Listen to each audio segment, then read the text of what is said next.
5 years learning how to walk again and how to like reuse my motor skills, like learning to walk, learning to run, learning to jump. And in that time period, I became space obsessed, and they were photographing the planet in 3D. I thought that was really cool.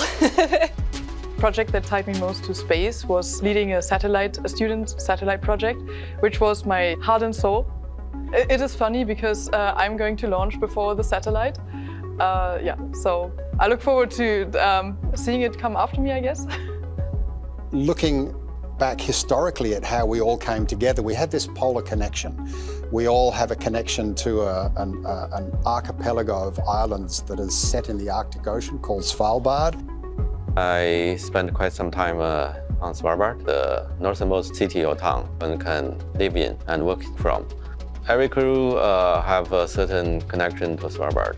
Yannicka currently lives there, Chun has been there, Rabia and Chun have both joined me on expeditions there. So we kind of have this connective tissue, if you like.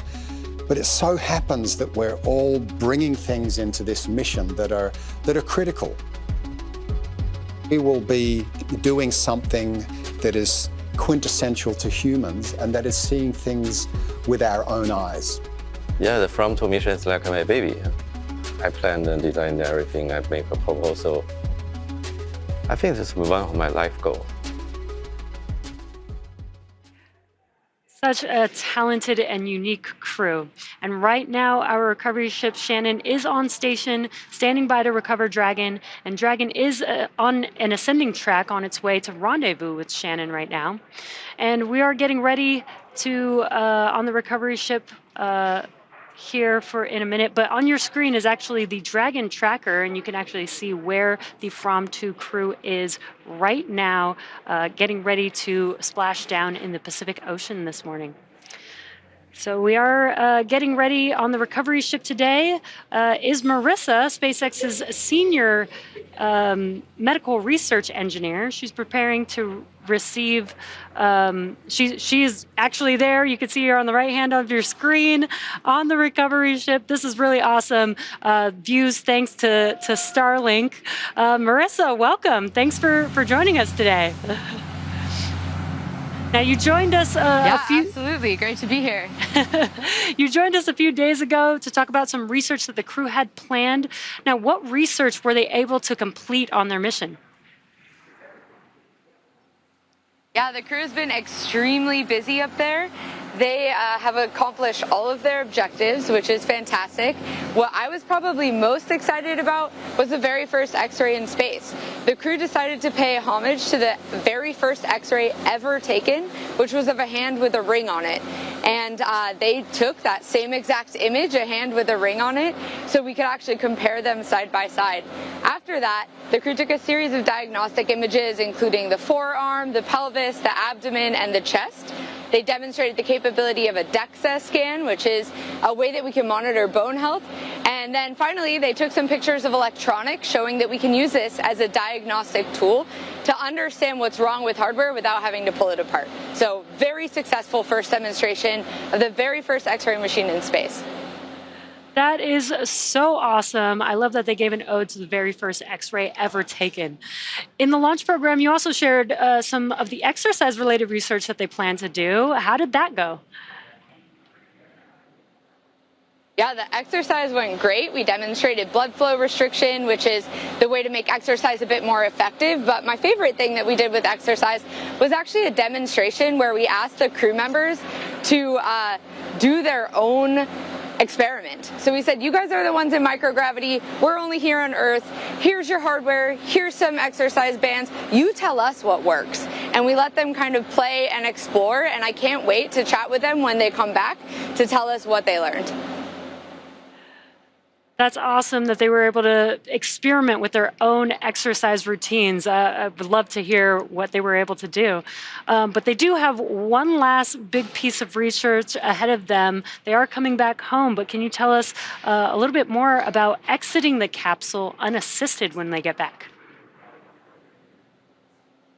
Yes, we are going to attempt an unassisted exiting of the capsule, of the Dragon, as you said. And what we expect this to look like is the crews one at a time getting out of their seats by themselves, taking off their footrests, bending down to grab their survival gear, which weighs about 35 pounds. And when you've been in space where everything is weightless, that might be quite heavy.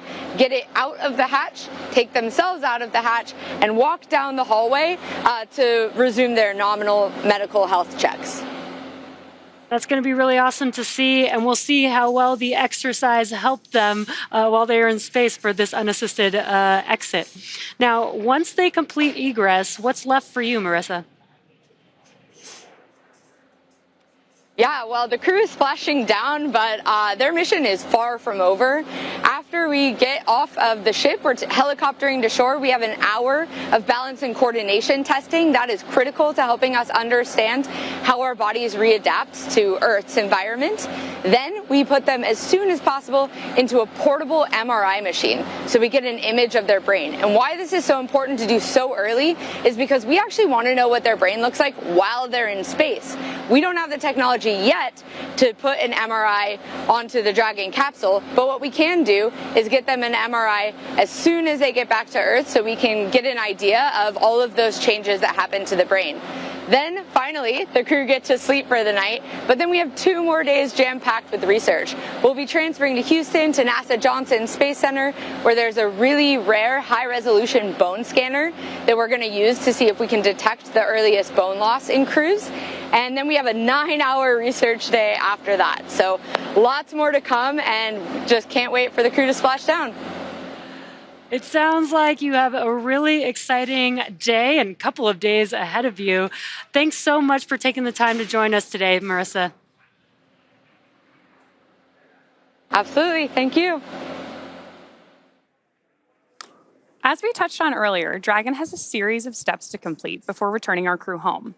First, Dragon will slew, or maneuver itself in a very careful turn, into the correct position to do the deorbit burn here in just a few minutes.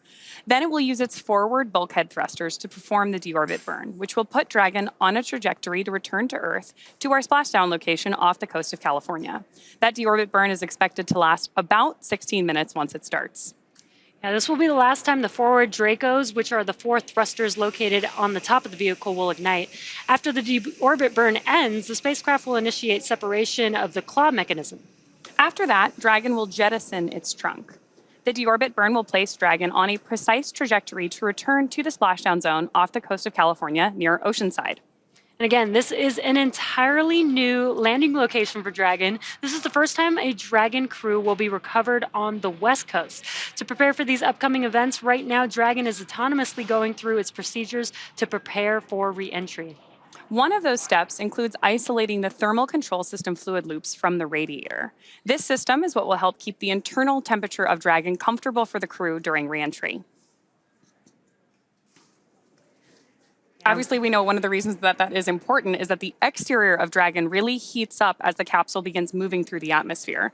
That comes from 2 things, primarily. One is the friction of the actual air against the capsule, but also that the capsule is moving so fast, we're creating some compression ahead of it. So the heat shield both keeps the crew comfortable and also manages our aerodynamic approach. There's a lot of dynamic events coming up. We did expect the deorbit burn to begin just a few minutes ago, so we are waiting for confirmation on that. But we did already complete 2 phasing burns so far for their return back home.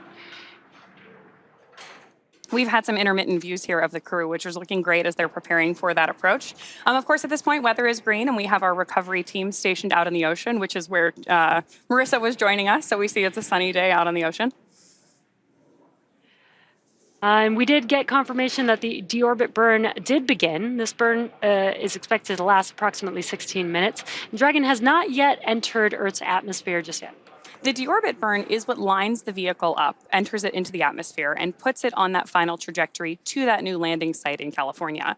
Right now, the crew are using their screens, which we had a view of just a couple of minutes ago, to keep tabs on that burn duration, Draco thruster firings, and trajectory details like entry angle, perigee, velocity, and how much time remains until the deorbit burn termination. Dragon is flying itself, so all the crew has to do is stay strapped into their seats and keep an eye on things.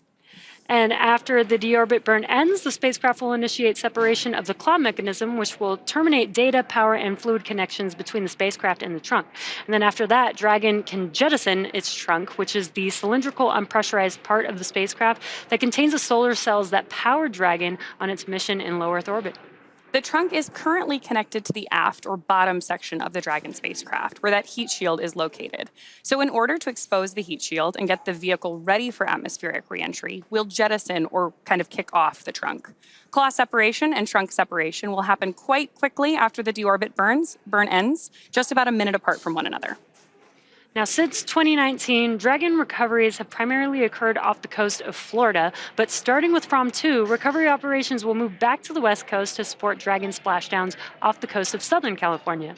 This will ensure that Dragon's trunk, when jettisoned, will re-enter over the Pacific Ocean.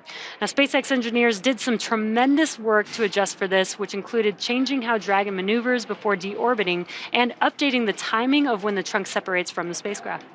On previous Dragon missions that returned to Florida, the first step in the process involved Dragon performing a slew to maneuver itself sideways. The claw, which provides data, electrical, and fluid connections between Dragon and the trunk, would then disconnect, and the trunk would be separated, exposing Dragon's heat shield for reentry. Dragon then slewed to its deorbit attitude, with its nose pointing in the direction of travel in preparation for the deorbit burn, using the 4 forward bulkhead Draco thrusters, which you've got a good view of the configuration of Dragon on your screen right there. Then after the deorbit burn, Dragon would close its nose cone and maneuver it into a heat shield first position, or the reentry attitude. Dragon then re-entered the atmosphere, deployed its parachutes, and splashed down at the selected site. But now, Dragon will perform the deorbit burn while the trunk is still attached, ensuring its disposal over the open ocean on the same trajectory Dragon is traveling. Starting with Fram2, today, Dragon will first slew to the deorbit attitude with the nose pointed in the direction of travel. Dragon will use its forward bulkhead thrusters to perform the deorbit burn, which will last about 16 minutes, as we've been mentioning. And then the deorbit burn is what will line Dragon up for re-entry into Earth's atmosphere. Then after the deorbit burn, Dragon will disconnect from the trunk. The trunk will be jettisoned while Dragon's nose is pointed toward where we're going. This ensures that the trunk will move away from Dragon, trailing behind it. And that, of course, means that the trunk will be moving slower than Dragon and won't recontact with the capsule after separation. After that, the nose cone will cover the forward bulkhead thrusters and the cupola observation window that's been giving us those great views we've been seeing on X, helping to protect the crew during re-entry.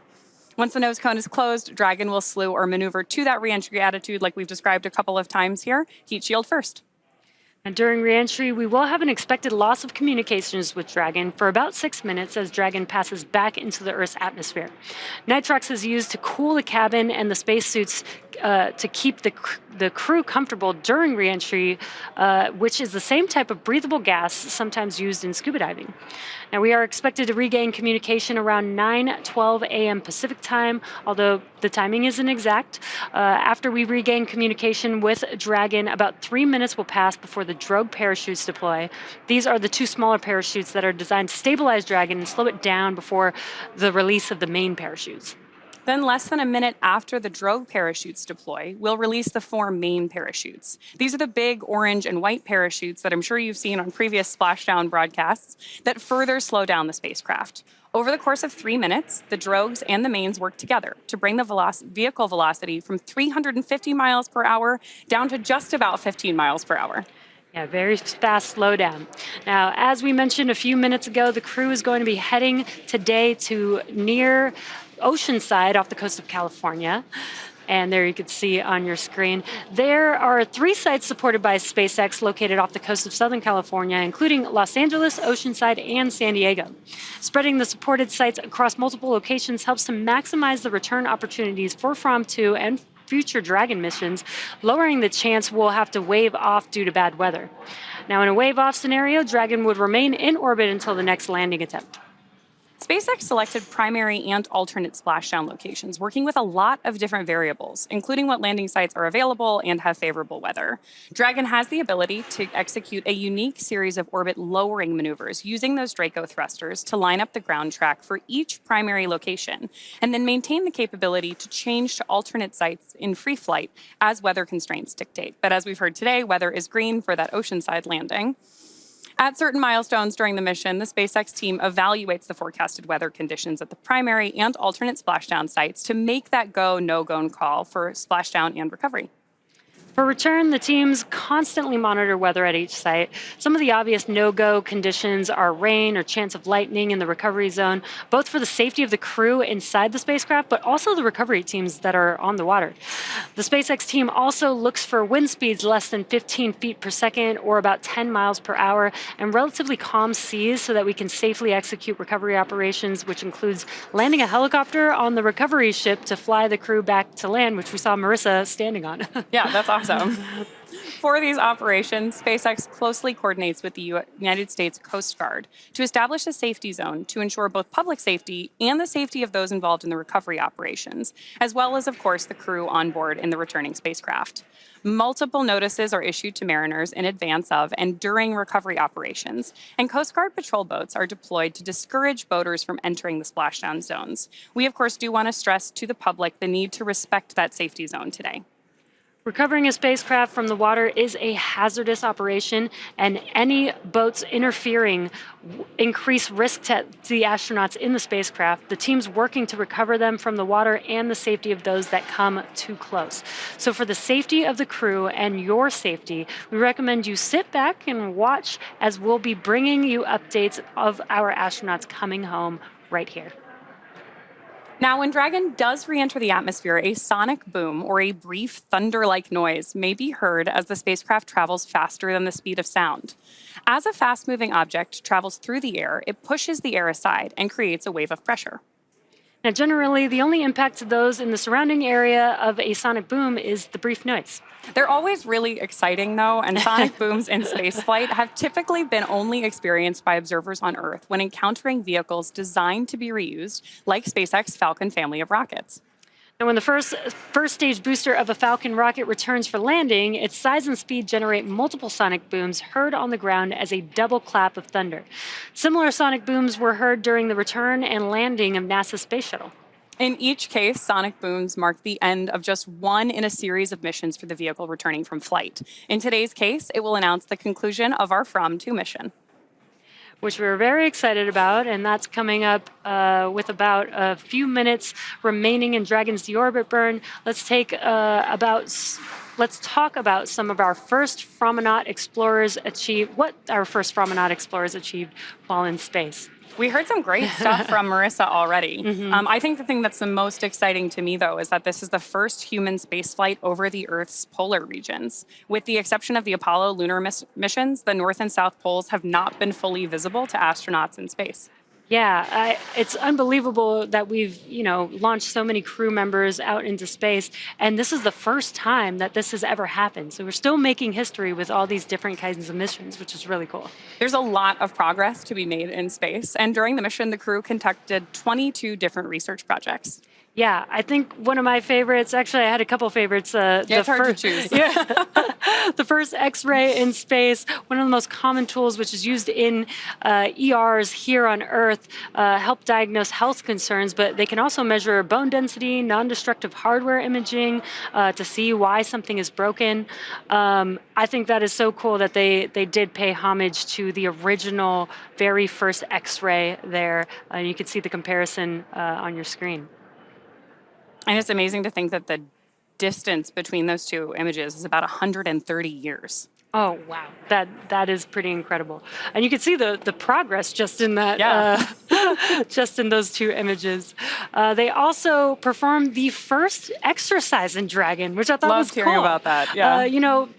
On the International Space Station, they do exercise all the time. It's really important for the astronauts in space, especially for long duration missions, to make sure that they're keeping their muscles strong as we don't have the gravity that we have here on Earth out in space.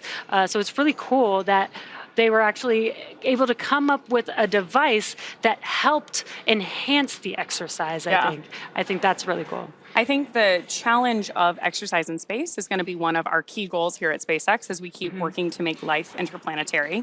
So, of course, one of the experiments on board tested those blood flow restrictions to see if we could generate more strenuous exercise with less space and in less time, given the Dragon is a capsule designed for 4 people in this case, but can actually fly up to 7. And I also love that we get to see what the crew came up with their own kind of self-experiment, saying what can you do in this space, what makes sense, and what seems worth doing. Yeah, I'm really curious to hear, maybe I wonder if it was the same exercises. Did they do team exercises, or did they have their own individual ones that worked specifically for each person, since everybody's a little bit different? Yeah, I'm looking forward to hearing the findings on this one for sure. Yeah. The next one, though, that I'm also excited to hear about is growing oyster mushrooms in space. This is the first time oyster mushrooms have been grown, but there is certainly an optimism here that mushrooms will be a perfect type of space crop. In some cases, they can double in growth every day, helping astronauts to meet their nutritional needs on long-duration space missions like those to Mars. Yeah, with all that working out that they're going to be doing in space, they're definitely going to need some food to keep them energized. In addition to the medical research, the crew teamed up with amateur radio on the International Space Station to host Fram2 Ham, a polar history-focused competition for the ham radio community. Now, while the crew orbited, they transmitted images of various locations mixed up as puzzle pieces. Participants from around the globe assembled the pieces to identify the location and uncover its significance to polar history. There has been a huge emphasis on polar history for this entire mission, which is certainly not surprising given that video we saw of the crew earlier and all of their connections to Svalbard. But I'm excited to see which student teams fared the best in that ham radio competition for sure. Yeah, I love that they came up with this idea to do this while they were out in space. I think that's so cool. In addition, the crew brought significant artifacts from history with them to space, including a piece of the original Fram ship deck on loan from the Fram Museum in Norway, a historical medal from the collection of the German Museum of Technology in Berlin, and the Stephen Hawking Medal for Science Communication from the Starmus Festival, which recognizes the work of those helping to promote public awareness of science. Now, I think that is pretty unbelievable, knowing how long ago that mission was, and to bring it full circle or full orbit, to bring a piece with them on this mission. I think that is so cool. Amazing. The crew experienced about 15 to 16 orbits every day with an orbital period of about 95 minutes, which means that our crew saw approximately 15 sunrises and sunsets per day on this mission, which is a little different than your usual Arctic experience. Right, and also a little bit different than the equatorial orbits, which are just a little bit faster than that. So I thought that was interesting that it was just a little bit longer for the orbit going in the polar direction. Yeah, absolutely. Now, the 16 Draco thrusters used to orient the spacecraft during the mission, including apogee, perigee maneuvers, orbit adjustment, and attitude control. There's a lot of thrusters on the Dragon vehicle that are, help them throughout the mission, but especially for them coming home, helping orient the vehicle in the directions that we need for jettisoning the trunk, as well as orienting towards the re-entry zone when they come back down to Earth. Yeah, absolutely. And of course, Dragon is doing all of this autonomously. We know that our crew is strapped in and keeping an eye on things, but Dragon really does fly itself. Each of those Draco thrusters produces 90 pounds of force in the vacuum of space, which is, if you've been following along with prior webcasts, not nearly as powerful as the MVAC engine on board Stage 2, but they're doing really different things. The Draco thrusters are doing these fine-tuned kind of attitude adjustment maneuvers and obviously our deorbit burn. While the MVAC is usually what injects our payload or our astronauts into their intended orbit. Yeah, the engines on the rocket help get them. Dragon SpaceX, deorbit burn complete. Performance nominal. Trunk separation sequence initiated.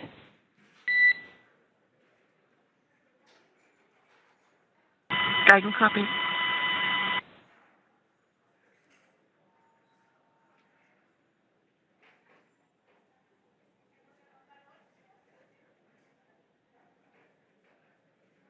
And we did hear just confirmation of that deorbit burn completing. Dragon is now initiating separation of the claw mechanism, which will terminate data, power, and fluid connections between the spacecraft and the trunk. And then after that, Dragon will jettison its trunk, which is that cylindrical, unpressurized part of the spacecraft. The trunk is currently connected to the aft or bottom section of the Dragon spacecraft, which is also where the heat shield is located. So in order to expose the heat shield and get the vehicle ready for atmospheric reentry, we jettison the trunk. So we'll listen in now for that milestone. Nominal trunk jettison. Right on schedule. Great news. Dragon copy, nominal trunk jettison. Great news. We just heard that call out and confirmation that the Dragon trunk has now separated. We always do that call and response from mission control to the crew on board too, to make sure that everybody's staying in tight communication for critical operations like this. So Dragon will now slew, which again is that careful turning maneuver, to the reentry attitude. Heat shield first, as the trunk gradually drifts further and further away from the spacecraft. Next up, Dragon's nose cone will be closed to protect the forward hatch during reentry. The crew will keep using their screens to monitor the locking of the nose cone, which is done by a set of hooks. And that is coming up here in just a couple of minutes, and we're getting some great views of our recovery ship here on your screen right now too. And we've been talking about weather. Weather looks excellent there in the recovery zone. Dragon is also beginning to flush nitrox into the cabin and continuing to top off the crew's suits with cool air. This is what will allow the cabin temperature to remain comfortable while the external temperatures reach 3,500 degrees Fahrenheit, which is pretty hot. The heat shield will now be pointing forward, leading the spacecraft to the landing site. These views are so incredible. Again, that is our recovery ship Shannon with the recovery team. They're patiently waiting for the Fram2 crew to make their way back home on Earth. You could tell from that interview we did with Marissa earlier how excited they all are to welcome the crew home, hear their experiences firsthand, and obviously do some of those initial experiments right away, even as the capsule or as the crew exits the capsule unassisted for the first time. Yeah, exactly. I'm sure everybody that has been working with this crew, it's been a while. The mission did not just start on Monday. There's been a lot leading up to it and preparing for all the research that they've been doing, and they still have a little bit more when they get back home. I think the thing that has been the most exciting to me following along with this mission has been watching the crew's updates over X. They have shared incredible videos, again, through that plug-and-placer system. But I'm really excited to see some of the videos that they've taken, some of those like higher resolution images, given that so many of them have experience with Arctic exploration already. I can't wait to see that new vantage point that they have to share with us when they get back. And with cinematography. And there you could see on the Dragon tracker exactly where they are passing over, looks like Antarctica there, making their way towards the Pacific Ocean. Again, they are going to be splashing down for the first time in a Dragon vehicle off the Pacific coast, or off of the West Coast in the Pacific.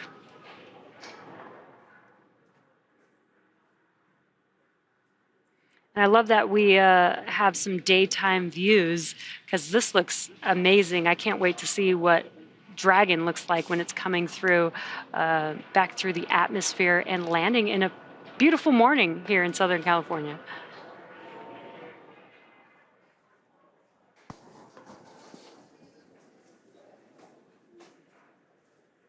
Of course, at this point, we are standing by for more call-outs from Mission Control and our crew as we approach that drogue chute deploy. And the next event that we should hear potentially a call-out for is the nose cone closing. Now at this point, we've completed 2 phase burns, a deorbit burn, jettisoning the trunk, and next up we will have the nose cone closed in preparation for splashdown. We do have confirmation from our team that nose cone close is in progress.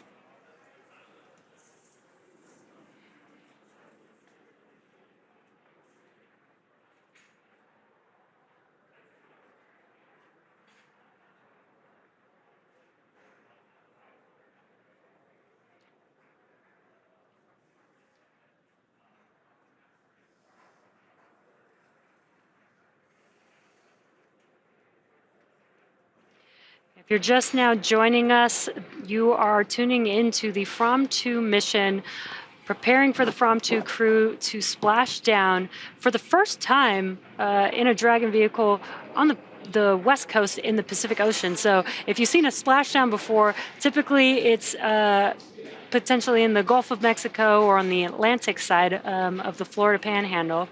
But today we have the Fram2 crew splashing down in the Pacific Ocean. That's the view that you got there on your screen. All of SpaceX's recovery ships have been carefully tailored to our fleet of vehicle operations. So the one on your screen has been specifically designed to recover capsules from the water. Water entry helps us in a lot of different ways as we prepare for that splashdown. And this is a ship called Shannon, which is one of our key ascent milestones for our Dragon astronauts. So it's kind of a cool toast to the way all these vehicles are working together in any given operation and all the way around the Earth. And what you're seeing on your screen is a view of Mission Control here in Hawthorne, California. We've got a crew of engineers monitoring Dragon. They've been monitoring Dragon from the beginning of their mission all the way to splashdown, and they are also patiently waiting for the crew to make their way back home. Speaking of the beginning, here in Hawthorne, California, right behind us over here is actually the first Dragon that ever orbited the Earth. So it's wild to think that we've gone all the way from the first Dragon ever to this first polar orbiting mission with the Fram2 crew today. Yeah, we've definitely come a very long way with the advancements, especially in reusability, which I think is incredible. Dragon was designed from the very beginning to carry people, even though our first mission was only a cargo mission. And it's really been interesting to see Dragon's progress, both as the first private vehicle to dock with the International Space Station, first all-civilian crew. Now, of course, we've done several other missions to the ISS, both for private customers as well as for NASA astronauts. And then our free flyer missions like Fram2 today. Yeah, and you mentioned designed from the beginning to fly people. The Dragon that you were mentioning behind us actually does have windows on it. Yeah. The windows are a little bit different. We have increased the size so that the crew can get a very nice view.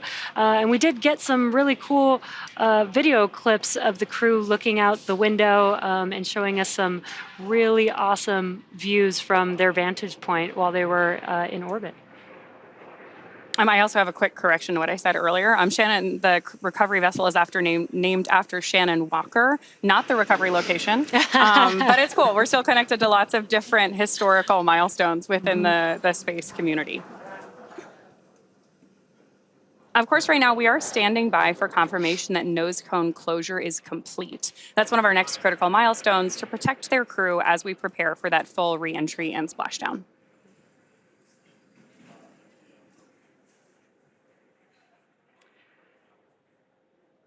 Yeah, I'm really excited to see. You know, we got a few clips here and there. It was really cool that Chun was actually able to keep posting during his entire mission. I was definitely following along, but I'm really excited to see all of the video that they were able to take of the research that they were doing. Right. Hopefully they were able to document all of that. We also got confirmation that the nose cone... Dragon, SpaceX, nose cone secured for entry.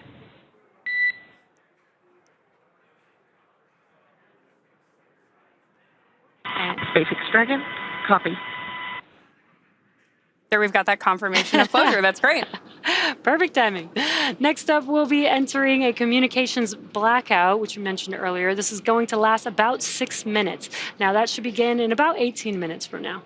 Just in case you are just joining us, on Monday, March 31st at 9:46 p.m. Eastern, Falcon 9 launched Fram2 to a polar orbit from Launch Complex 39A at NASA's Kennedy Space Center in Florida, flying over Miami as well as Cuba and Panama and just west of Ecuador and Peru on their ascent to space.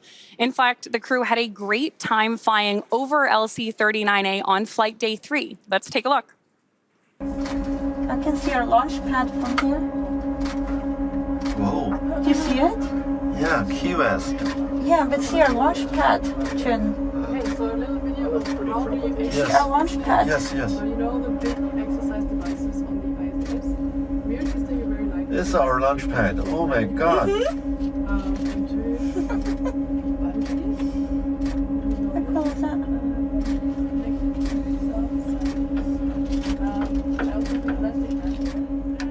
so cool, and it was really cool to hear the reactions in real time in that video.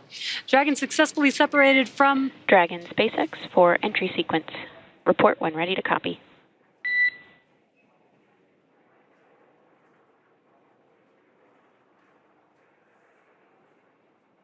SpaceX Dragon, go ahead.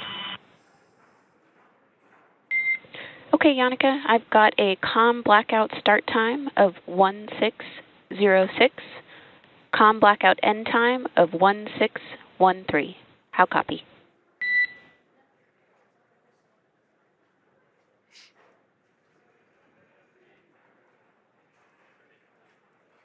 Dragon copy. That is a blackout time of 1606 and end time 1613. See you on the other side at 1613. That's a good copy. With that, can you please verify tablets are secure behind the elastic bands, visors are down, and restraints are tight?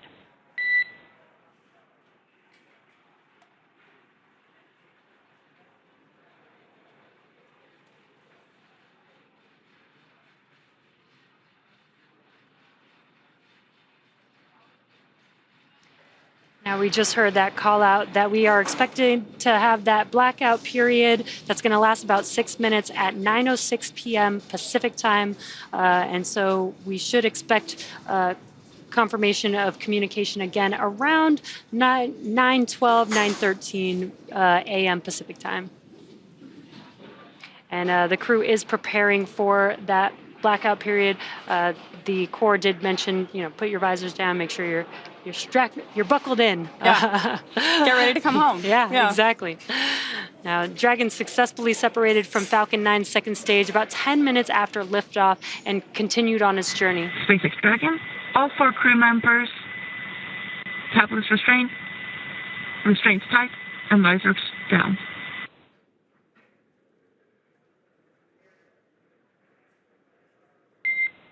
SpaceX copies.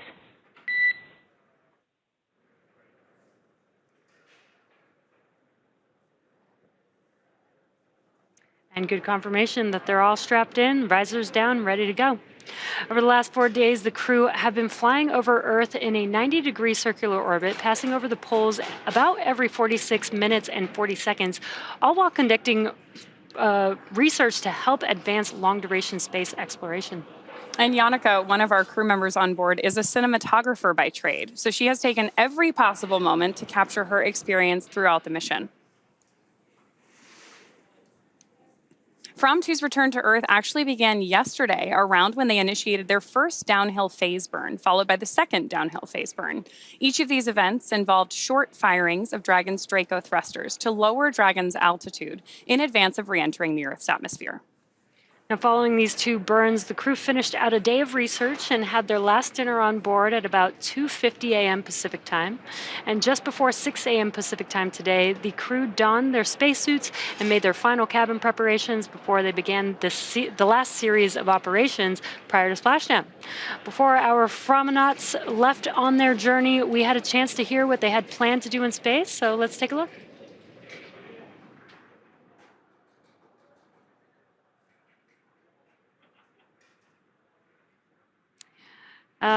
And actually, sounds like we don't have views of that, but we did hear all about the stuff from Marissa of all the research that they were able to do throughout their mission. Yeah, a lot of historic firsts on this one. We heard about the first X-ray taken in space, first oyster mushrooms grown in space, crew-driven experimentation with exercise on board Dragon for the first time. Yeah. And of course, again, this is the first polar orbiting mission and our first return to a California landing site.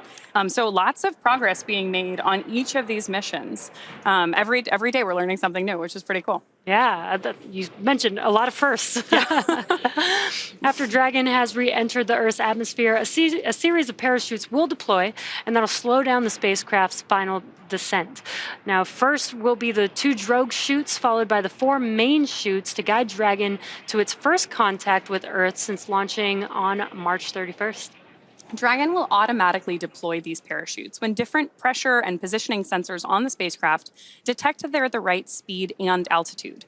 Now, as a reminder, we won't have the same ground station coverage on the West Coast that we have on the East Coast, so don't expect to have all of the same views of Dragon during re-entry and landing that we're used to, but we will still have some, including great drone footage from the recovery vessel.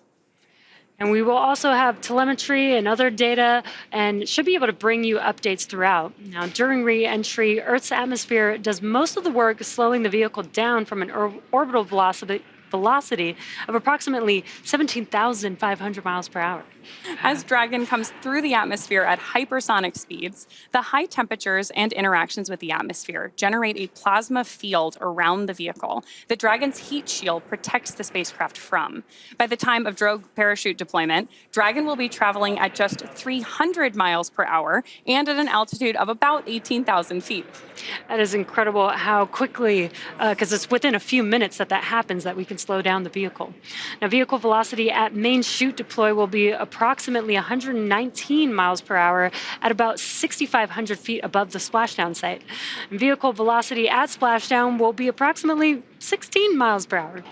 Pretty slow and steady. Yeah, wild to go from 17,500 to 16. Yeah.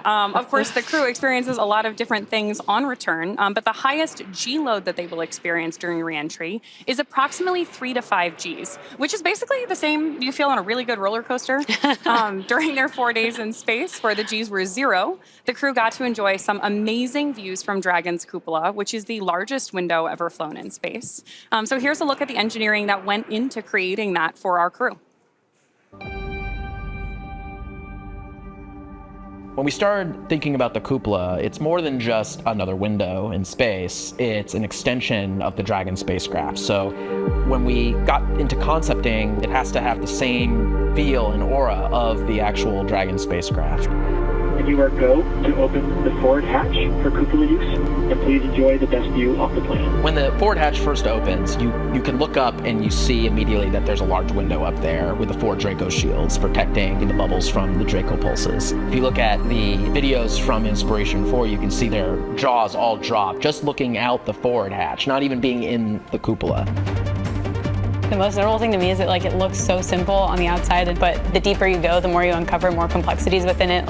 There's 3 different bubbles that make up the cupola. The exterior-most bubble is our thermal bubble, which is designed to protect from micrometeorite debris that we could experience on orbit. The center bubble is the pressure pane, which holds in all the pressure. And the innermost pane is our scratch pane, designed to protect from anything that the crew inside might be doing. It's actually made from acrylic and polycarbonate layers, but you also have technologies that are in, say, fighter aircraft that are applied to the cupola. We have a coating called indium tenoxide, which keeps the temperatures down on the inside of the cupola space. All these aspects are tested on the ground and made sure that we operate safely and that we know that when the astronauts are going up there that they have a great time. What makes this the largest window in orbit? It's just the overall size of it. I feel like it's just so immersive, you're inside of the bubble and you're looking out and space is literally all around you. I think the experience of having the cupola on Dragon makes it such that Dragon is the experience. Even when we fly our short duration missions to the ISS feels like the destination and the experience, whereas having the cupola on Dragon really makes Dragon and being inside the cupola the destination. When you get into the cupola, it feels almost like you're on a spacewalk. The Earth all around you, the stars, sunrise, sunset, getting up in there and looking out is a one-of-a-kind experience.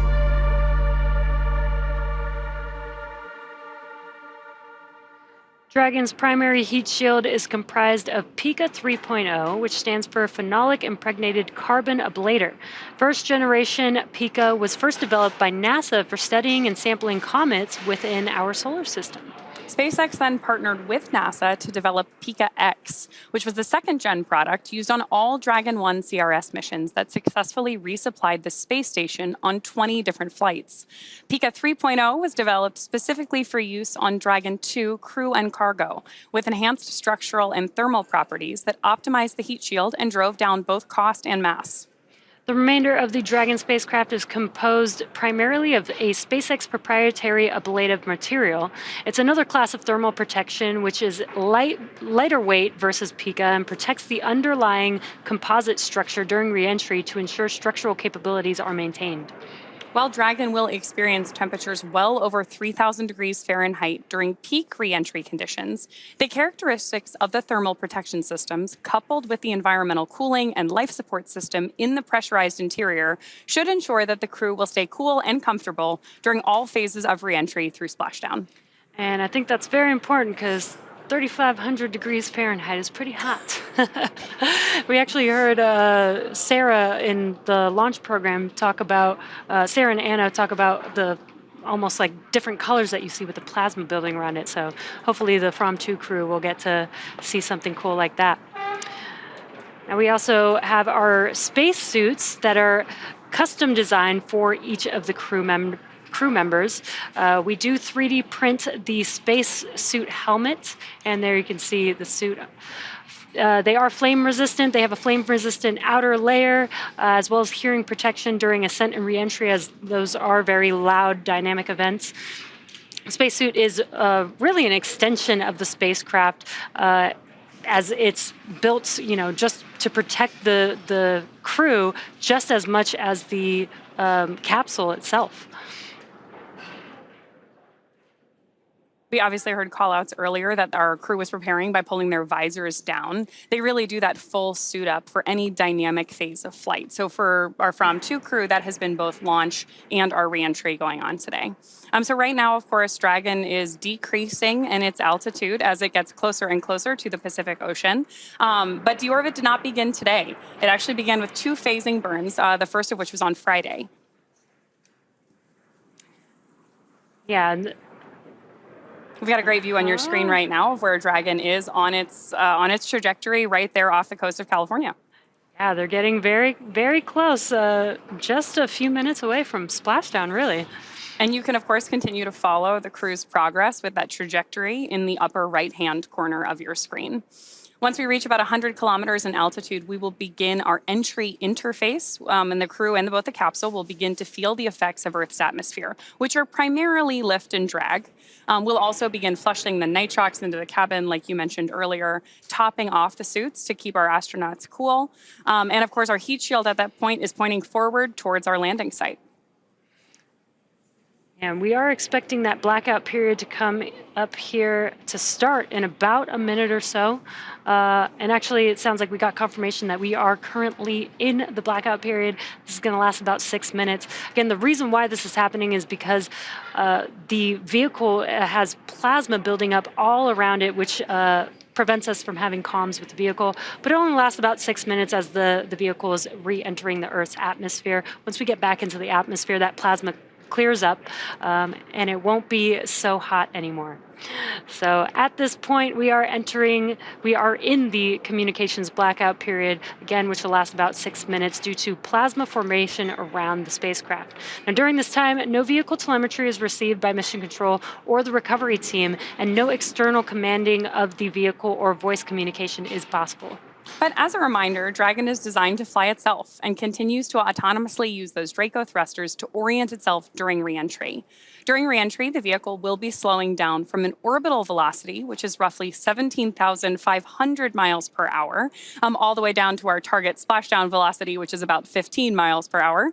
The top temperature Dragon is experiencing upon reentry happens during this plasma phase, and it is nearly 3,500 degrees Fahrenheit. Our Fram2 astronauts returning home are Mission Commander Chun Wang, Vehicle Commander Jannica Mikkelsen, Mission Specialist and Medical Officer Eric Phillips, and Mission Pilot Rabia Roga. Just in case you are just joining us, we are wrapping up a mission that began on Monday, March 31st at 9:46 p.m. Eastern Time when Falcon 9 launched our Fram2 crew to a polar orbit from NASA Launch Complex 39A from Kennedy Space Center in Florida. Dragon successfully separated from Falcon 9's second stage about 10 minutes after liftoff and continued on its planned polar journey. Since then, the crew has been flying over Earth's polar regions while conducting loads of research to help advance long-duration space exploration and our understanding of human health in space. And they have been uploading some great updates and visuals from space, like the clips we were showing earlier and like the clips that Mission Commander Chun Wang has been posting on X. We have also seen some incredible views from Dragon's onboard cameras, like this one from the vantage point looking at the cupola from outside of the spacecraft.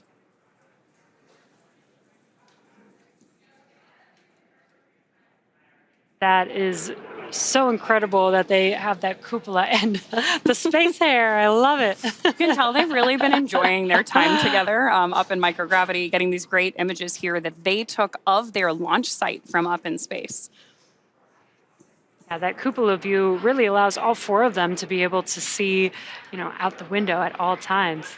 Which is particularly exciting for this mission because, again, this is the first crewed polar mission, which means these Fram2 astronauts are the first astronauts since the Apollo missions to be able to see the poles of the Earth from space. And the crew just having fun in microgravity there, taking a lot of photos and videos. This is a view from the cupola. You could see the nose cone in that view. And some nighttime views. Even at night, you get to see the Earth with all the lights that we have on Earth. These are just incredible views. And obviously, everything the crew has been sharing while they've been up in space, they've done through Starlink. And it has just been so cool to hear those first-hand accounts, see what's jumping out at them, what's been exciting to them. And I'm sure we'll see a lot more as the research findings continue once they get back home. Yeah, and what I think is so cool is that they've been able to post live while they're in space, thanks to Starlink being on board Dragon. Yeah, talk to their families, video chat. We saw some great shots earlier of someone actually video chatting with somebody back on Earth. I just think that's an amazing, amazing leap forward for crewed spaceflight. Yeah, we talk about it all the time. We are trying to, explore space, but also how do we make space and all the exploration a little bit more closer to home on Earth? And we've got the Starlink communications to enable that. We had X-ray being brought on board, which helps with health and any emergency situations, but also research. It's really incredible how close we're starting to make the space environment closer to what it is like on home. Besides, we don't have gravity up there. Yeah, it's been cool to see the SpaceX research program kind of take Earth to space, right? Like, how do we plan for food and exercise and all these things that will help us continue to explore space and ultimately make life multiplanetary? Yeah, we only have really a limited time while the crew is out in space, so it's really great to see the amount of progress that you're able to make. And Fram2 has only been on this mission for just a few days, and they've been able to do 22 research experiments. That's a lot of research and data that they can advance. And of course, we're getting views on your screen right now, our first views of the capsule on its way back to Earth. We've got a lot more trajectory information on the screen right now, so you can continue to follow along as Dragon makes its way back toward its splashdown site, which, again, just in case you're joining us a little bit later in the program, today we are splashing down off the coast of California instead of off the East Coast, which is what you've probably typically seen if you've joined us for crew recoveries in the past. Today we're targeting a touchdown just off the coast of Oceanside here in California. Yeah, and we are expected to splash down at 9:18 a.m. Pacific time, and we are still currently in the blackout comms period, but we are expecting to come out of that any minute now. And this is the recovery zone where the vehicle will be splashing down with the recovery ship Shannon patiently waiting, as well as a couple fast boats there. A part of the recovery team, they'll first meet Dragon once it splashes down, make sure that the vehicle is safe, and then begin the recovery operations. One of the next major milestones we're standing by for on board Dragon is the deploy of our drogue chutes. We have 2 sets of parachutes on board Dragon during reentry. The first are the drogues.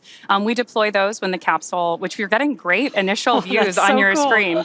You said it earlier, but the fact that we've got these daytime views is great. So like I said, we're standing by for that drogue chute deploy. That will happen when Dragon is moving at about 350 miles per hour. Those chutes are designed specifically to be deployed. Dragon, SpaceX, comm check.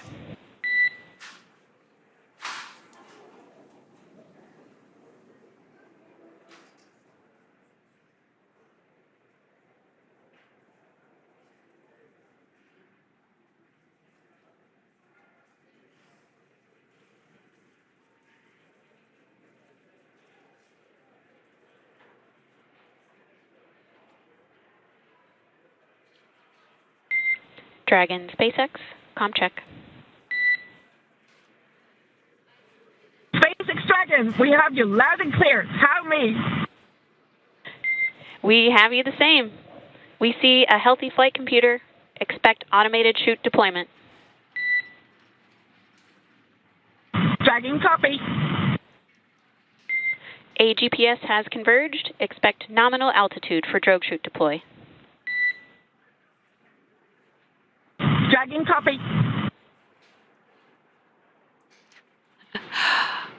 Awesome. As you heard there, we have confirmation that we have come out of the blackout period and established comms back with the Fram2 crew as they're making their way back down to Earth, and we are expecting those drogue parachutes to deploy here. Sounds like it's on time and at the expected altitude in just about a minute or so. Yeah, which is all great news. We heard a lot of good confirmation from Mission Control back to Dragon. So again, those drogue chutes are special in that they are smaller and lighter than our main. Brace for drogues. Good. Copy. Brace for drogues. You can see on your screen that the seats are rotating in preparation for splashdown, and the crew is bracing for the drogue parachutes. They're going to feel maybe a little bit of a jolt as the vehicle is going to slow down very quickly. And this is such an incredible view that we're seeing of Dragon because of the daytime views that we're getting here. This looks amazing.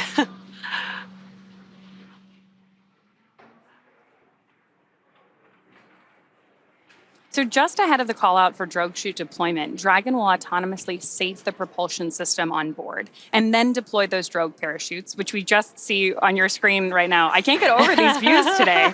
And of course right now... Visual on 2 healthy drogues. Good news there from Mission Control. Copy. We see the same. 2 healthy drogues. And good response from our crew. This is a view on board Dragon, looking at the drogues. SpaceX Dragon, crew brace for mains. Copy. Brace for mains. We are expecting the main parachutes to deploy here in under a minute or so.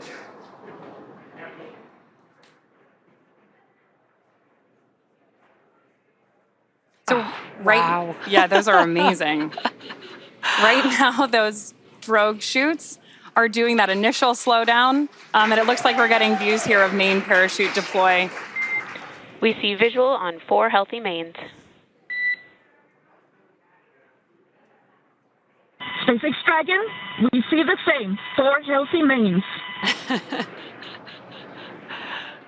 And you can see that the main parachutes have deployed. They are expanding. Once they're fully expanded, they are going to slow the vehicle down all the way to about 16 miles per hour, right in time for splashing down into the Pacific Ocean today. Right now, Dragon has saved all propulsion systems on board. 1,000. Copy. 1,000 meters.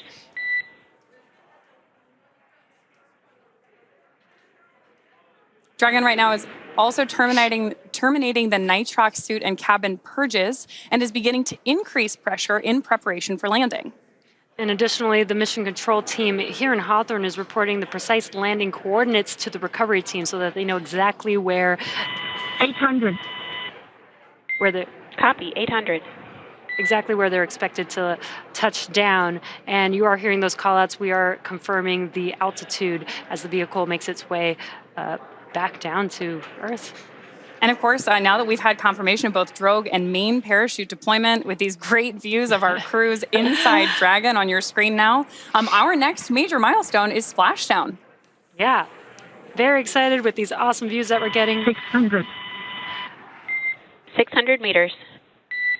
Landing in water is simpler, therefore more reliable, and it provides more margin against unlikely parachute issues.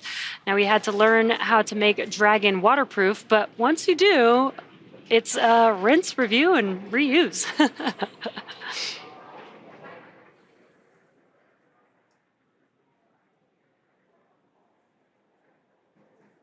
400.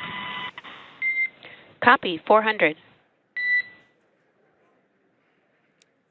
If you're just now joining us, Crew racing for splashdown. you are watching the Fram2 crew make their way back down to Earth, and amazing daytime views.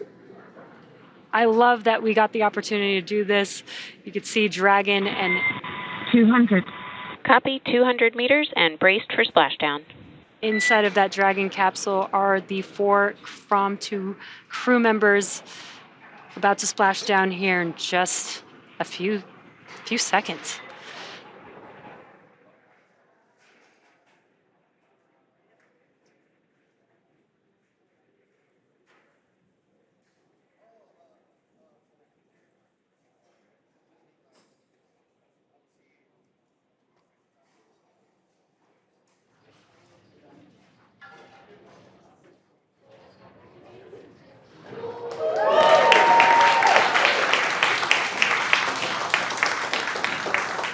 Welcome home Fram2. We have confirmation of splashdown of the Dragon spacecraft. Dragon has returned home with the Fram2 crew. The SpaceX recovery ship and team have been waiting for Dragon splashdown, and they will now start making their way to the splashdown location. Our teams have been ready and waiting for this return about 3 nautical miles away. So it's going to take them about 30 minutes to make their way to Dragon. That was incredible. Dragon, stable 1. Copy, stable 1. We see main chutes cut. On behalf of SpaceX, welcome home.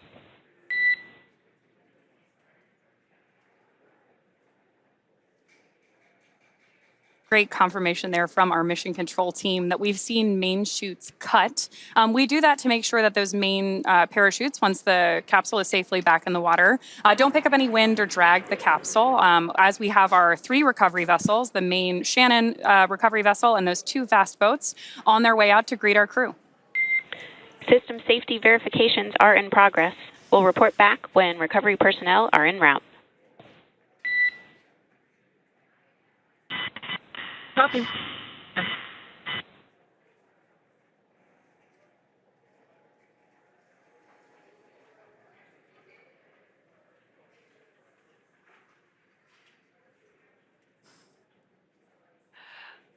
Pretty up-close view of the Dragon spacecraft. The Fram2 crew still inside. Welcome back to Chun, Yannicka, Eric, and Rabia after their few days in orbit, in polar orbit around the Earth. Very excited to have them back home. They're actually not done with their research experiments. They do have one more coming up, which will be exiting the Dragon capsule unassisted. Now, we have done this before, just not in Dragon, so this will be a great experiment to have for ending their 4-day mission in space. This crew really has contributed to a tremendous number of experiments. They did 22 while on orbit, contributing to a lot of firsts, as well as continuing some longitudinal studies that have been in work for quite some time.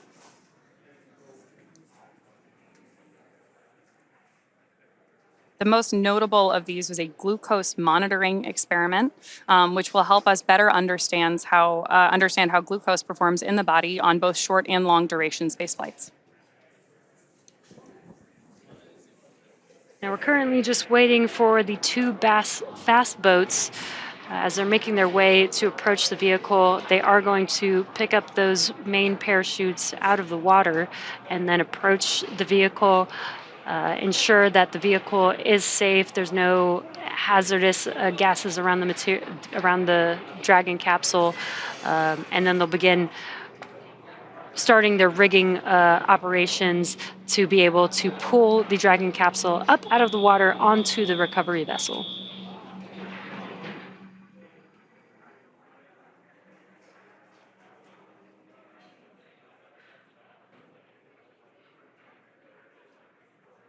Right now, our Fram2 astronauts are safely inside Dragon as we await for those recovery teams to arrive. Again, they have been stationed about 3 nautical miles away. And then during our final descent, our team was locking in on the precise GPS coordinates of Dragon on landing to communicate that to those recovery teams.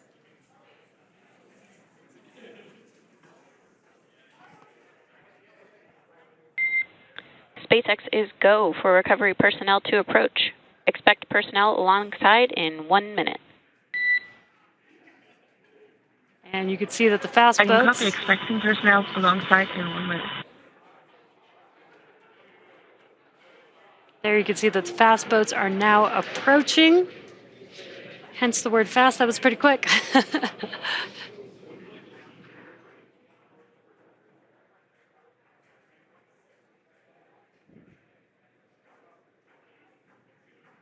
What a view. We are in the Pacific Ocean. This is the first time Dragon has splashed down off the west coast. It's so awesome that we got daytime views of this moment here. Now the recovery team is approaching the Dragon capsule. As I mentioned earlier, they are going to try and make sure that the vehicle is safe before they begin additional recovery operations. At this point, Dragon has already autonomously completed several steps to safe itself following splashdown. For those of you just joining us, our mission has gone smoothly so far. Fram2 successfully splashed down off the coast of Oceanside, California in the Pacific Ocean at 9:19 a.m. Pacific. Dragon successfully re-entered the Earth's atmosphere, followed by deployment of its parachutes to slow the spacecraft down to a gentle splashdown. And again, we're now awaiting Dragon's recovery. Great views from this drone that's overseeing recovery operations at the moment.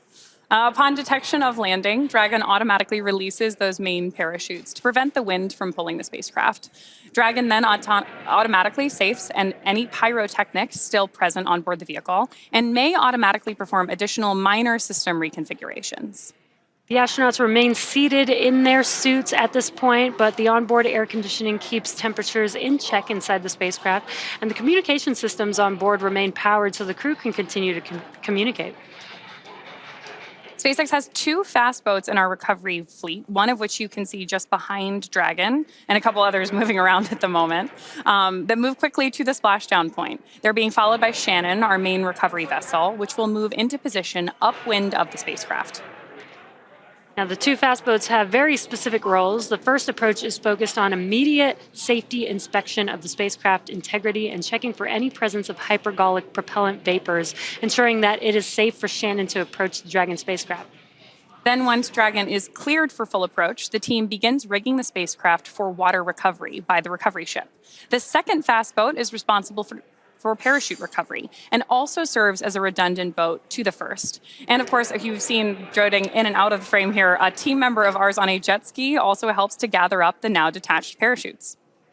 It'll take a little over 10 minutes for the recovery crew to complete their safety checks, and then once they're complete, the team will begin preparing Dragon to be lifted into the recovery vessel.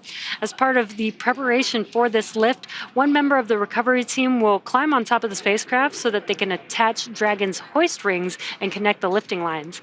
It will take us less than an hour to raise Dragon to the recovery boat and for the crew to exit the spacecraft.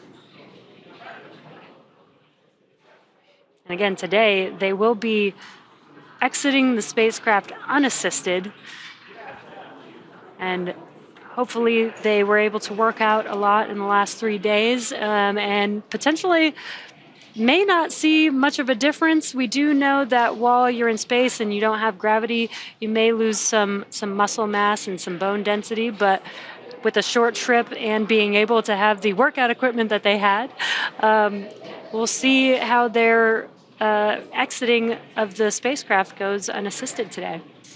We heard earlier in our webcast today, too, that that's not just them exiting the capsule. They're still wearing their spacesuits, obviously, and altogether the equipment that they're carrying weighs about 35 pounds, which may not sound like a lot, but after you've been up in zero gravity for quite some time, right. In our case, it's been about 3.5 days for our crew. Hypergol sweeps and unfired ordnance checks are nominal. Rigging in progress. Approximately 25 minutes until capsule lift. Stand by for PMC with the SpaceX flight surgeon. Dragon copy on all and standing by for PMC with flight surgeon. Good call-outs there that our first set of safety sweeps by that first fast boat are complete on board Dragon. Our recovery teams are now preparing to lower the vessel's hydraulic lift mechanism on board Shannon into the water to bring the spacecraft back up onto the ship. We have an on-deck translation system known as the nest, and that's where we'll put Dragon. Dragon will then remain in the nest during crew extraction and for the journey back into port. Dragon is currently done being inspected. We did get the go that the vehicle is safe. And you could see there on your screen the recovery team member on board Dragon, attaching some lifting rings and hoists in preparation for that lift.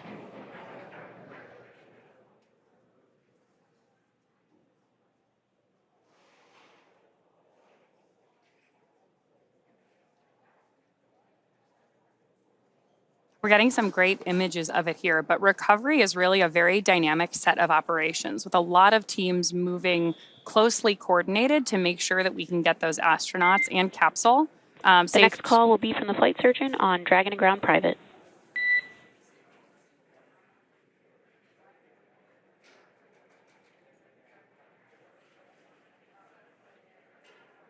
A little more communication there from our core to our crew on board about what to expect. And obviously our teams are continuing to work here to make sure everyone is as safe as possible. And you heard that call out that they're going to be talking on a private net. That's because they're performing medical checks with the crew to see how they're doing, how they're feeling, make sure that they're feeling okay after, again, that was a lot of dynamic events that were happening that they experienced coming back through the Earth's atmosphere. So just want to make sure that the crew is feeling okay and checking in with them. Right now we have images on your screen of that first fast boat beginning to connect some of the lift rigging to the top of the Dragon capsule.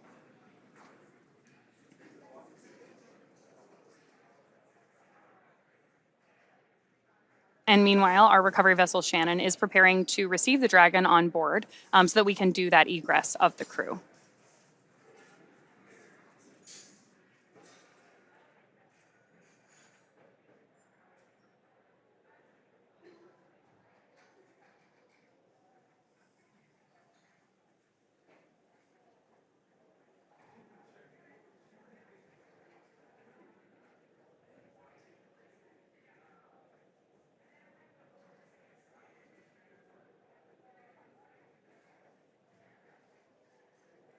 Once again, if you're just now joining us, you are tuned in to the Splashdown program as Fram2 has made their way back down to Earth. 4 crew members still patiently waiting inside of the Dragon capsule that you see there on your screen. And we are currently in procedure of the recovery operations. The next milestone that we should be able to visually see will be when the Shannon recovery vessel approaches the Dragon capsule, and then we will lift the capsule up out of the water into what we call the Dragon nest on board the recovery ship.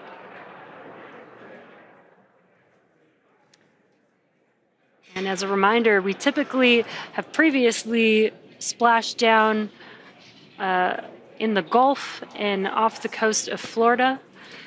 But today, we splashed down off the west coast in the Pacific Ocean for the very first time in Dragon.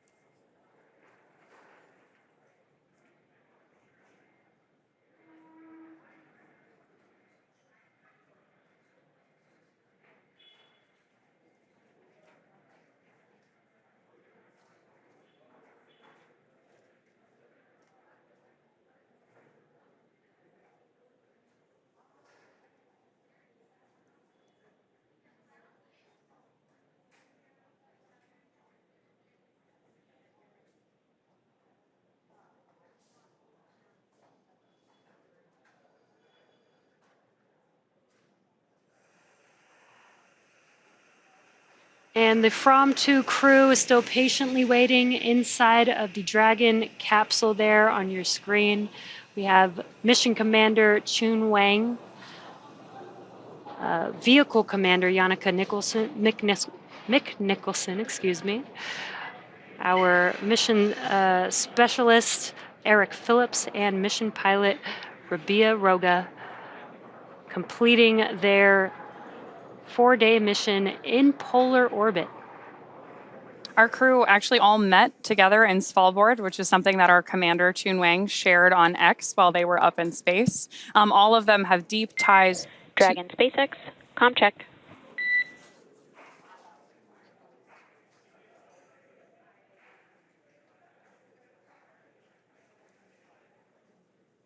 SpaceX Dragon, repeat.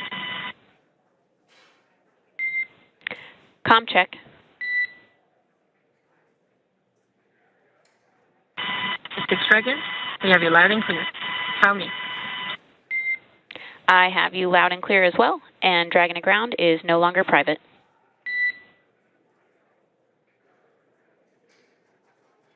Dragon copy. Some additional communication there between our crew and mission control here in Hawthorne, California. Again, all of the polar explorers on board today have deep ties to the Arctic. That's where this crew met and kind of dreamt up this mission. And now we are currently waiting for their exit from the capsule, returning as the first polar explorers from space.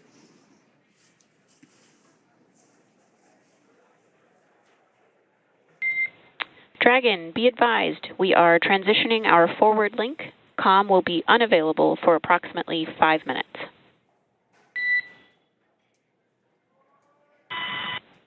Dragon Cup is on comm available for approximately 5 minutes.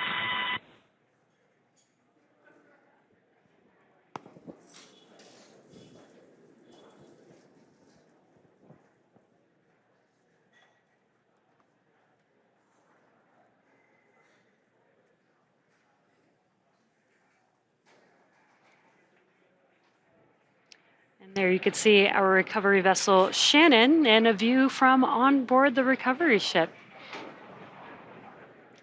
Now this is the deck that the crew will walk out onto when they first exit the vehicle. The Dragon capsule will be lifted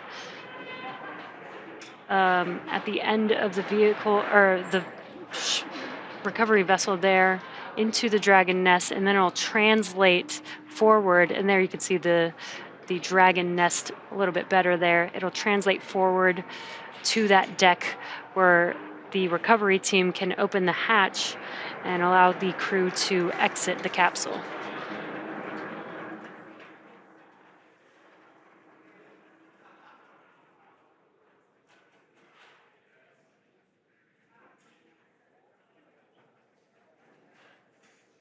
We mentioned it earlier, but that circular fixture that you see at the aft end of the recovery vessel, which is at the top of your screen, is what we're referring to as the Dragon nest. That's what we'll place Dragon into, both for crew exiting or egressing the capsule, and for transition of the spacecraft all the way back to port. That's where it will stay nested until we're ready to take it off. And obviously then we bring those capsules back and prep them for future reflight, as we do with most of our vehicles here at SpaceX.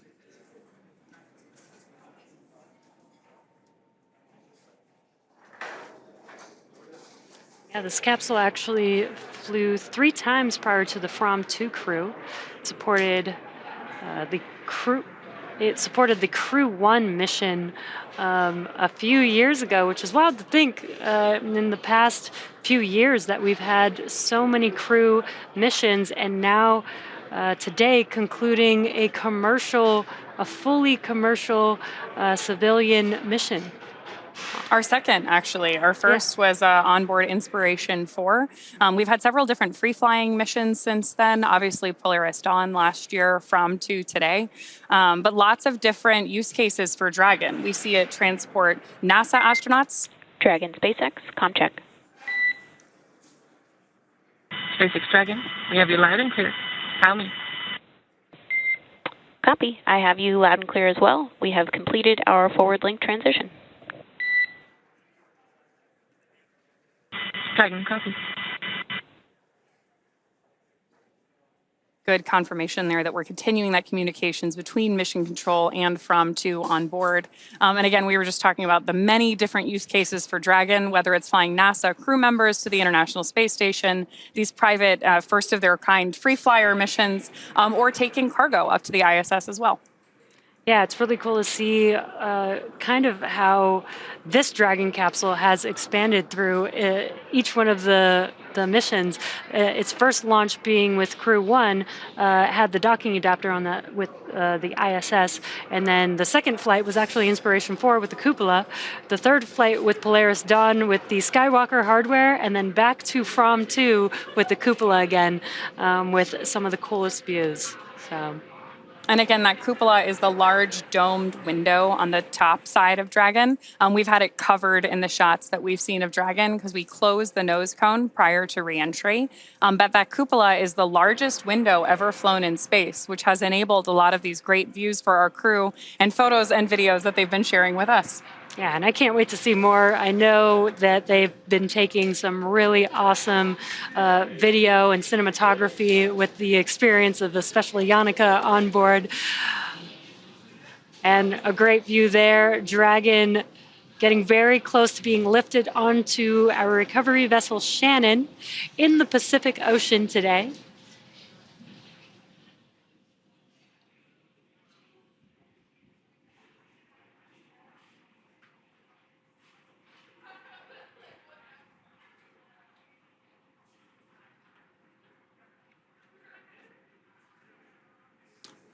Right now, our teams are working on lowering the vessel's hydraulic lift mechanism on board Shannon into the water to bring Dragon up on deck. We'll go ahead and put it in the Dragon nest we were talking about a little bit earlier there.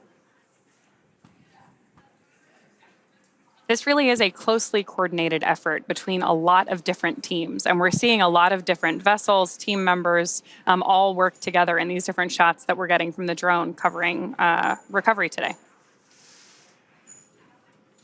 And you can see how calm the water looks in the Pacific Ocean. That is one of the weather factors that we do monitor for a crew splashdown. And it looks very calm. Weather looks great, blue skies. I'm sure the crew will be happy to step out for the first time, get their first breath of fresh air from the Pacific Ocean and see some blue skies. Yeah, their first experience back on Earth since they launched on March 31st from Kennedy Space Center in Florida. Our crew took off from LC-39A, which is also a historic launch pad in many ways, and is the one that we most often launch from for our crewed missions here at SpaceX.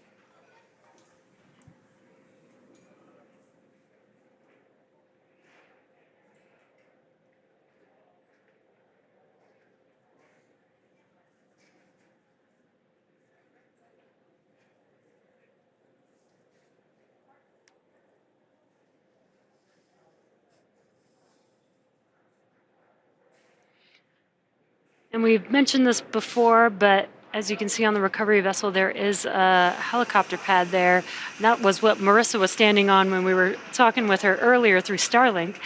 But the crew will be lifted on to the ship on the capsule. They'll exit in a great view there of the nest that the capsule will be lifted and set onto. And once they complete some medical checks, they will actually get on a helicopter that will land on that helicopter pad on top of the ship and take them back to land a little bit faster than being on the ship.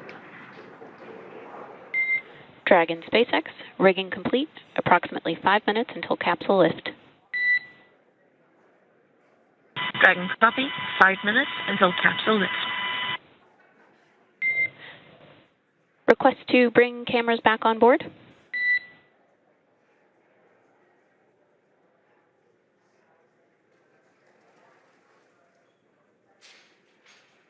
SpaceX Dragon, stand by. Copy, standing by. One other note, please be advised the ground team is working to clear the insufficient O2 for full depress caution from your board. Dragon copy.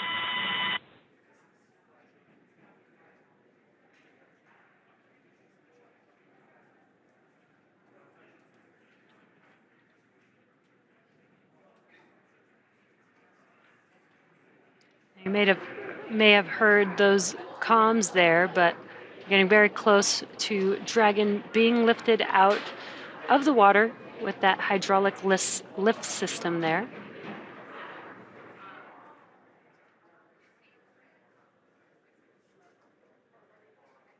Very cool to get a chance to see this recovery vessel at work, too. There are a lot of different ground and water-based support systems that go into every launch and recovery. Brace for capsule lift.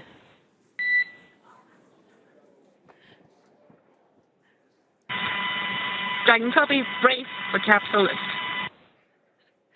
We also saw our iconic team member jump into the water.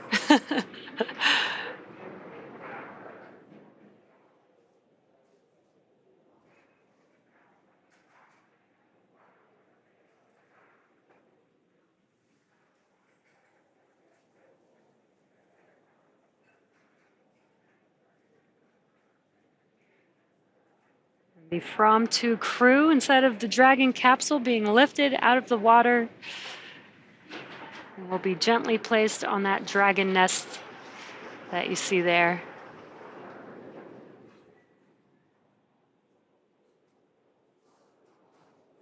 These views are awesome. This is so cool.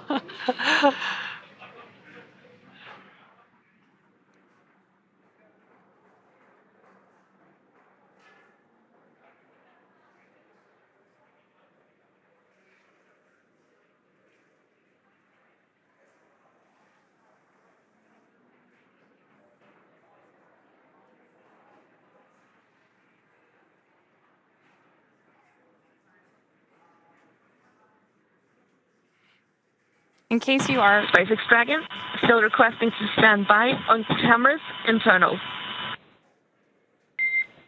No problem. Cameras will remain external. Some more communication there between our crew and mission control. In case you joined us later in the webcast, this was our first recovery of a Dragon off the West Coast. So it'll be interesting to hear what our recovery teams have to say about the differences between operating on the West and East Coast. Typically, the West Coast water is a little bit colder, so we'll see what the fast boat crew members especially have to say about the difference. Yeah, hopefully with the warmer, sunny weather, it was a little bit warmer in the water for them. Yeah, we had beautiful days, beautiful daytime views today of Dragon's recovery. We did splash down just off the coast of Oceanside, California, but we narrowed that selection down from 3 possible landing sites along the West Coast today. And all of that was decided in part by weather, but a lot of other different variables. Dragon, go for cameras internal. Copy. Taking cameras internal.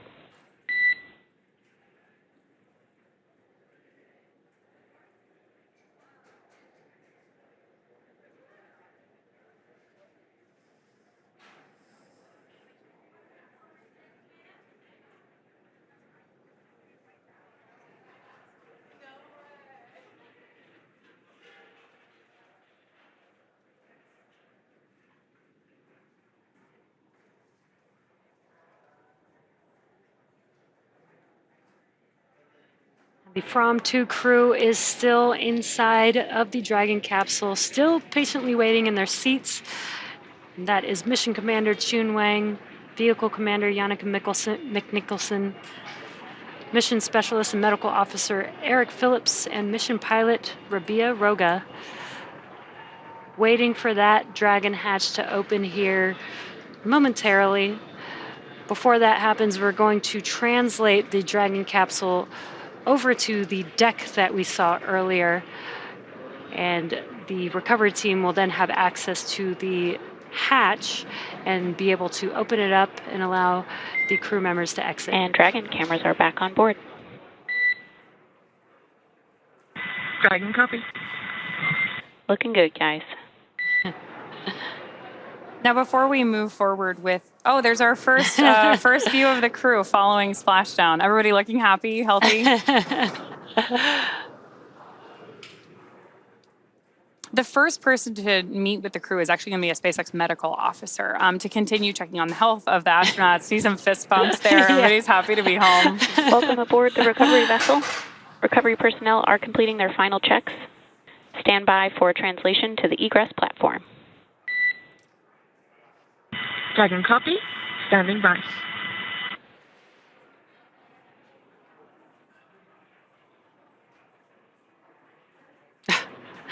That's so awesome to see them so connected with each other and excited, holding hands as they, are completing the final steps of their mission, which is not quite over yet. Exiting the capsule is a part of their research. So they've got one more step to go before this mission is complete.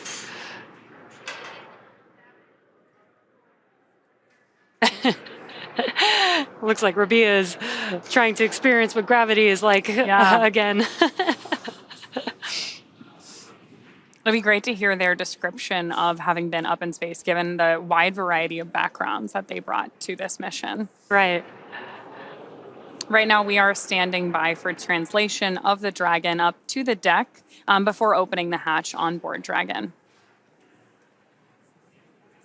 Before opening the hatch, the spacecraft's cabin pressure needs to be equalized with the outside environment, so we may hear some chatter about that as well. Once the hatch is opened, we mentioned it earlier, but that will be our crew's first breath of fresh air since boarding Falcon 9 at the start of their mission on March 31st.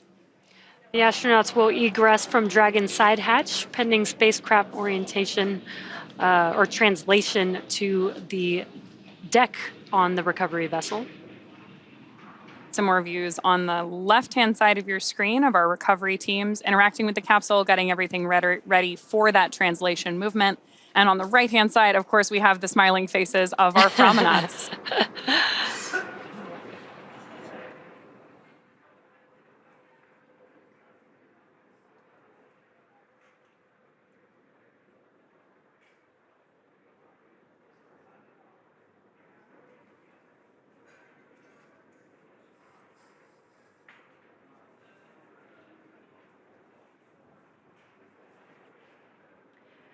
And if you're looking at the right hand of your screen, from left to right, we have Mission Specialist and Medical Officer Eric Phillips.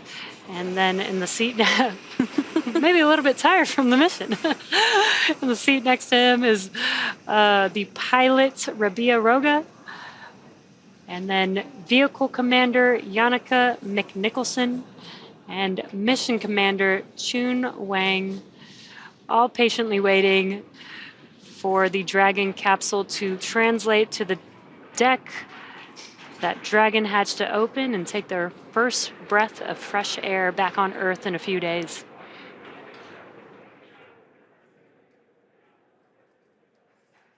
This crew completed just about 55 orbits of the Earth during their mission, passing over the poles roughly every 46.5 minutes. Yeah, and just cool to just get a different perspective of Earth in the polar orbit. No crew has ever orbited that orbit before, which is so awesome that this Fram2 crew has made history.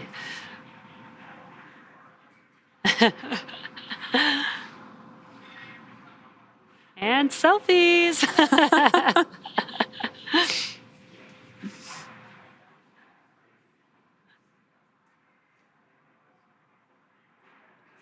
And it's cool that Chun is using his phone even with his gloves on. These are gloves that are made to work with displays, and it looks like it still works with your phone.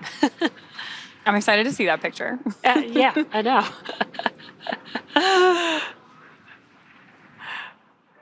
Of course, we do have our crew visors up at this point because we are safely on board Shannon, our recovery vessel. But the space suits really are an extension of the Dragon capsule. So our crew dons them both for ascent and descent and any dynamic phases of flight on board Dragon. So we're getting these great views inside here. It looks like maybe another selfie is happening, which is great. And now that visors are up, we've got great views of all of our crew faces, smiling here, happy to be home. And looks like everybody's doing really well. Yeah. You know, with a mission like this, you definitely have to document every moment.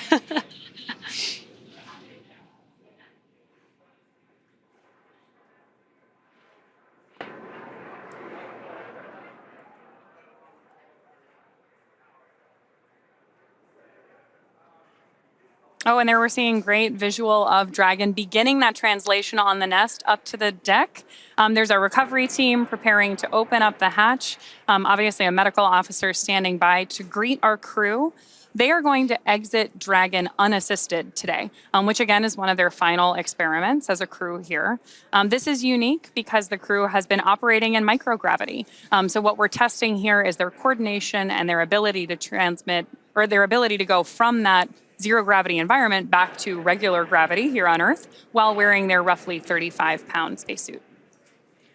Right, and the reason why we're doing this type of experiment is because when we go and explore places like the moon and Mars, you might not have a recovery crew there waiting for you to help assist you. So learning and understanding, you know, what happens to your body while you've been out in space for a while, and trying to understand, you know, what may or may not be needed to be able to exit a spacecraft unassisted is extremely important for those type of missions in the future.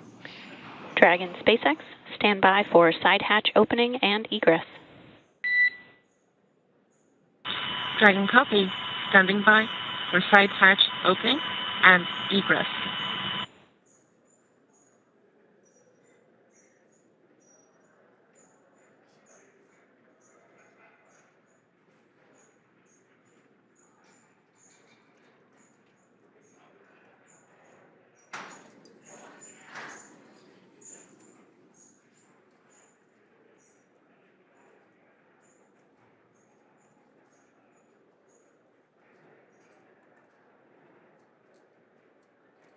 Right now, we're just standing by for that hatch opening so that our crew can exit, which you're hearing us use the word egress, so egress the capsule, and get underway with medical checks and following up with additional research, of course, seeing their families.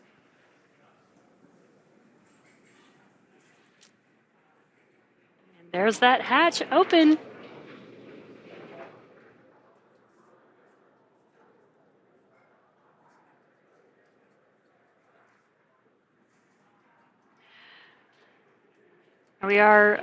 What you can see there is we are putting a protective frame around the hatch for when they exit. This is important to make sure that we don't damage the suits or the vehicle as they exit the capsule.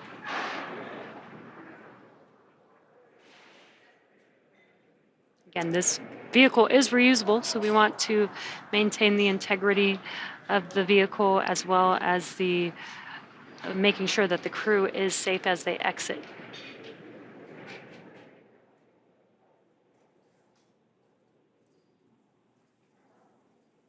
And that specifically covers the seal of the hatch.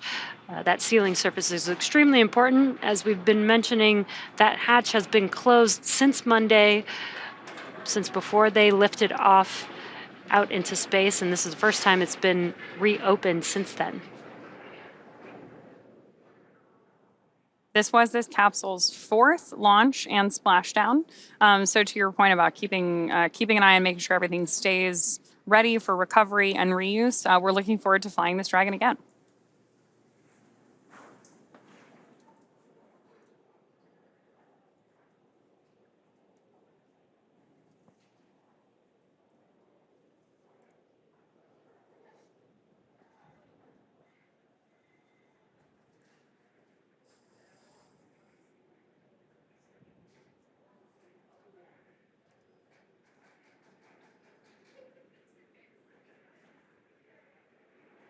few more steps here while we're standing by for the egress of our Fram2 crew out of their Dragon spacecraft.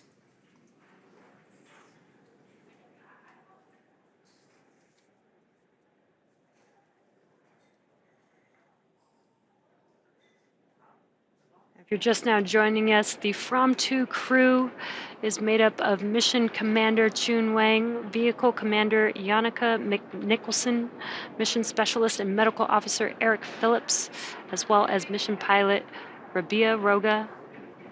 Currently still inside of their seats, inside of the Dragon capsule, and will soon perform their last research experiment of exiting the capsule unassisted.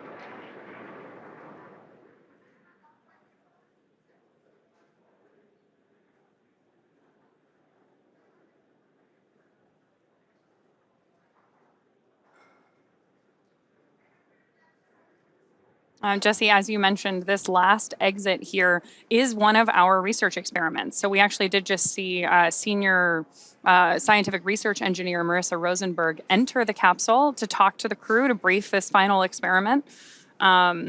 She's been working very closely with the crew throughout their preparation for launch on all 26 of these experiments.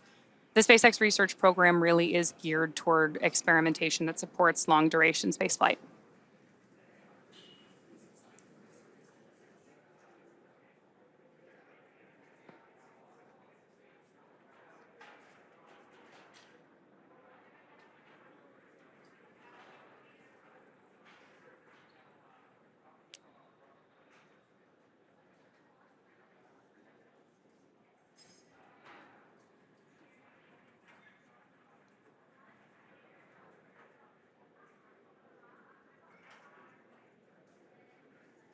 They will remove their footrest themselves, get out of their seat themselves, and exit the spacecraft themselves.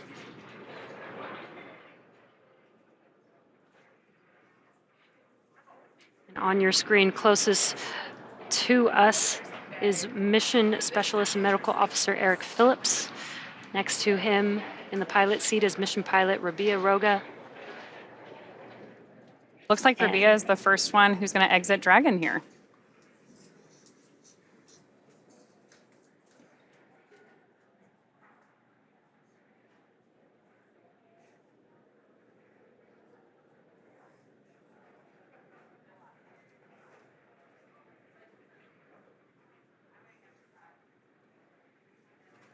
Looks like Rabia was able to pull herself out of her seat, and looks like she's standing there. And removing her footrest of her specific seat.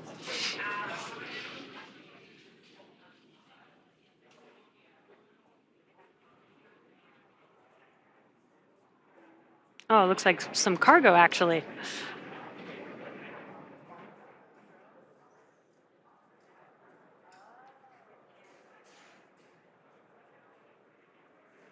Rabia Roga was our mission pilot for the Fram2 crew. It was the first to get up out of her seats and exit the spacecraft.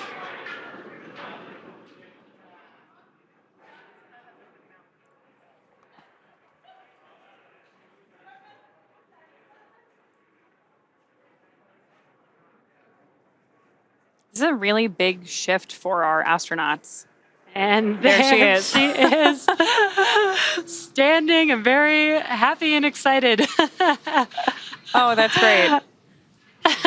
Awesome. Mission pilot Rabia Roga of the Fram2 crew.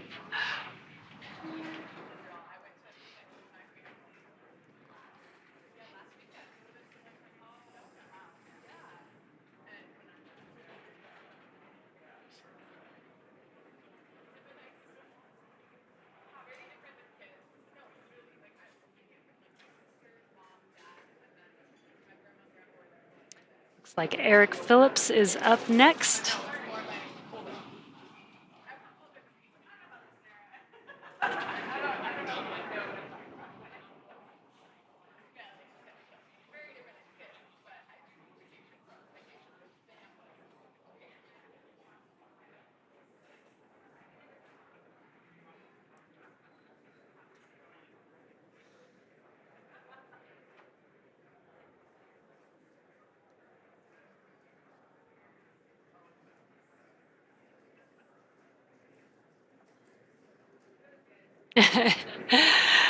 And there's Eric Phillips standing tall.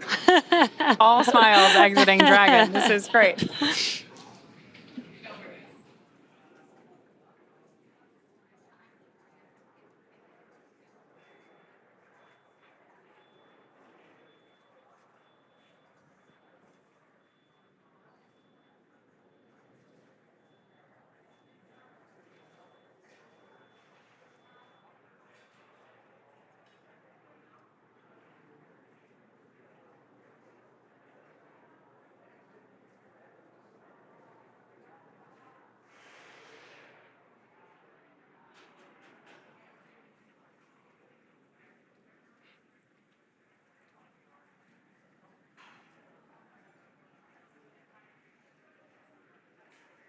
And looks like Vehicle Commander Jannica Mikkelsen is now out of her seat.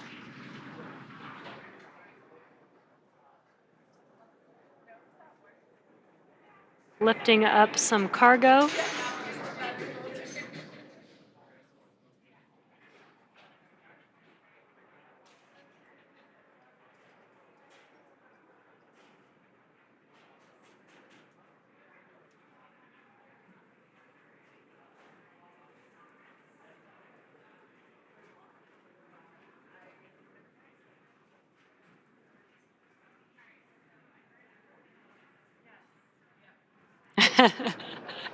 And there she goes. Jannica Mikkelsen. Very, very excited.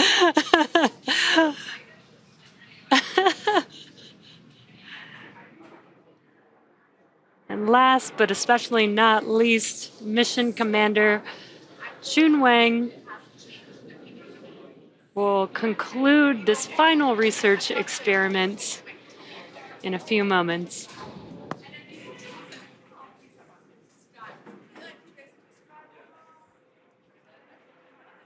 Just in case you're just joining us, the experiment that we're doing right now is watching our crew exit Dragon unassisted. The reason that's important is because when you're up in space operating in microgravity, we see some changes in bone density, muscle strength, even over a short period of time.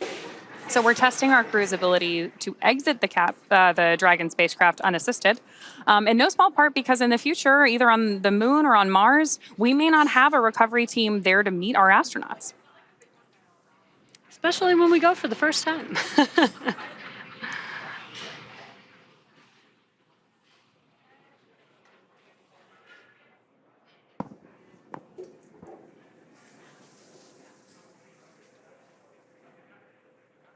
Again, this is our mission commander, Chun Wang, exiting Dragon.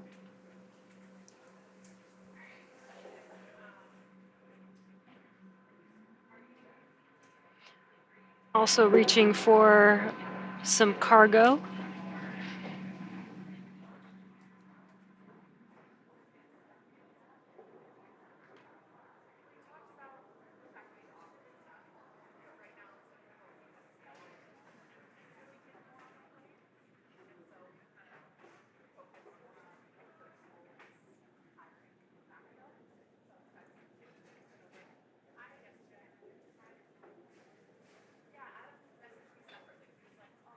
And Mission Commander Chun Wang